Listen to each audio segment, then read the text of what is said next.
Hello and welcome back to Tech and EduSpark Hub, where technology meets education. In today's lesson, we'll be looking at the fifth method of differentiation, which is also known as the quotient rule. So please, before you watch this video, hit the subscribe button. Don't forget to like this video and drop a comment in the comment section. So what do we understand by the term quotient rule? So a quotient is as a result of division. So we can say quotient rule is used when two terms are dividing each other. So let's take, for example, we have 6 divided by 3. This will be equal to 2. And we can say this 2 is a quotient. So these two terms, which is 6 and 3, they are dividing each other, which results into a quotient. So a quotient rule is used when two terms are dividing each other. So how do we express quotient rule in terms of differentiation or derivative?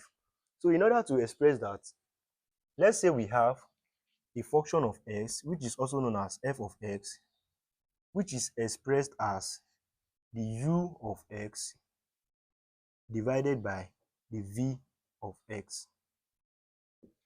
So in this case, we can see that we have a function of x, which is expressed as what? U of x divided by v of x.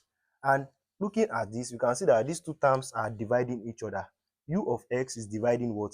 V of x. So in this case, we can say the differentiation of f of x, or the derivative of f of x, which is also known as what? F prime of x, will be given as what? Dy over dx to be equal to, so we are going to have v du over dx minus u dv over dx divided by v square. So this is a derivative of the quotient rule. So the quotient rule is given as what?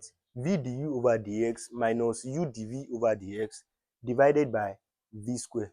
So let's look at an example under this quotient rule method of differentiation. So the first example we have,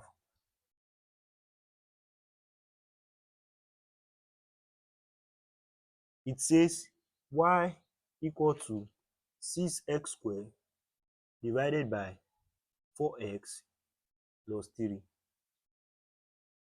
So this is our first example. So looking at this example, we can see that we have two terms dividing each other. So 6 of x as the numerator, dividing 4x plus 3 as the denominator. So how do we solve this question? Using the quotient rule method of differentiation. In order to solve this kind of question, we can express our numerator, which is 6x squared, as u of x. So we can say let u be equal to what? 6x squared. So this is our u. So we can express it as what? 6x squared. So when u is equal to 6x squared, we can get the u over dx. We can differentiate u with respect to s. So our u with respect to s, which is given as the u over dx, will be given as what? So when you differentiate this, the 2 will come to the front and multiply the power. So you have 12x, because the 2 will be subtracted by 1. So you are going to have 12x when you differentiate this.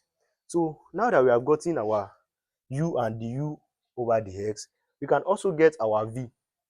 So in order to get our v, we can say let v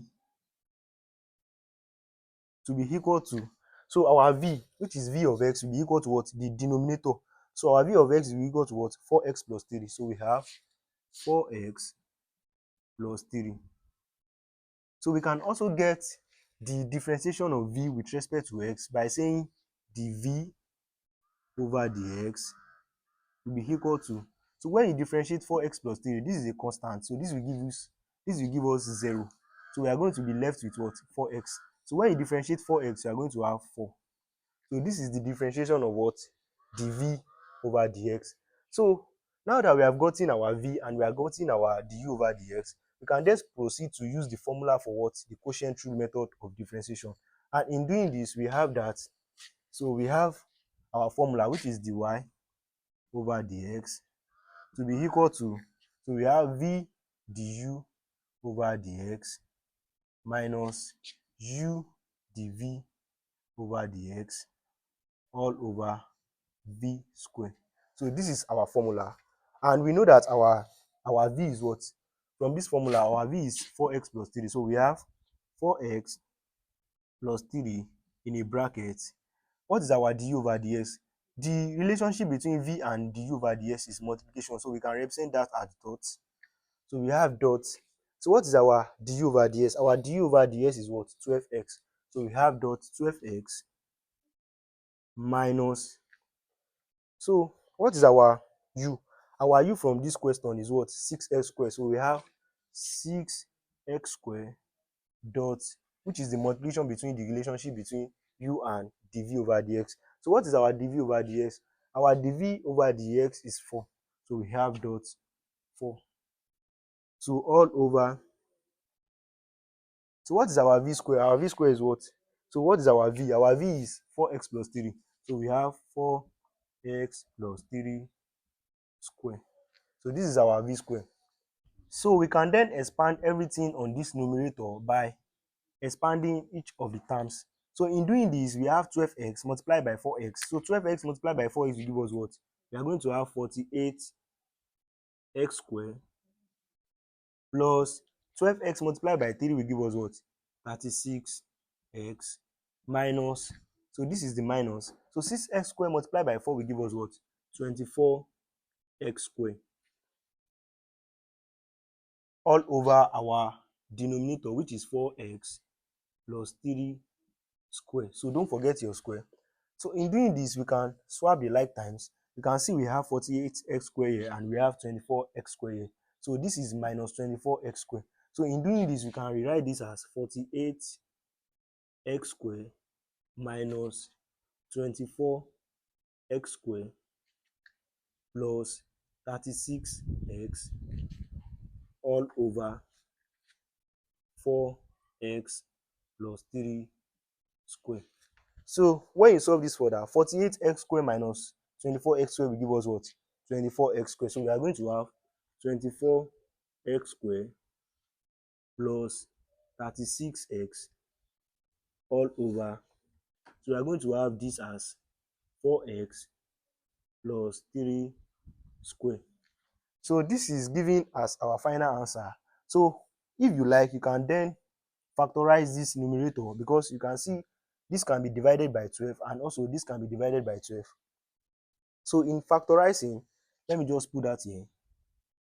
So let's say that we divide this by 12x, because x is also common here and x is also common here. So this can be divided by 12 and also can be divided by x. Also this can be divided by 12 and also can be divided by x. So in doing that, you can just bring 12x out. So we have 12x, open bracket. So 12x divided by 24x squared. So this 12 will be divided by 24, which will give us 2. So x divided by x squared will give us what? X. So this will cancel the square. So we are going to have 2x plus. So 12x divided by 36x. So 12 divided by 36 will give us what? 3.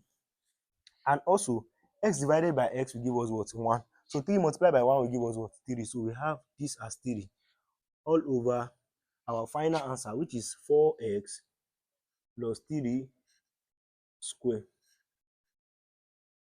So this is giving us our final answer to question of this type. And this will be all on the first part of the quotient rule method of differentiation. And I will see you in the next one.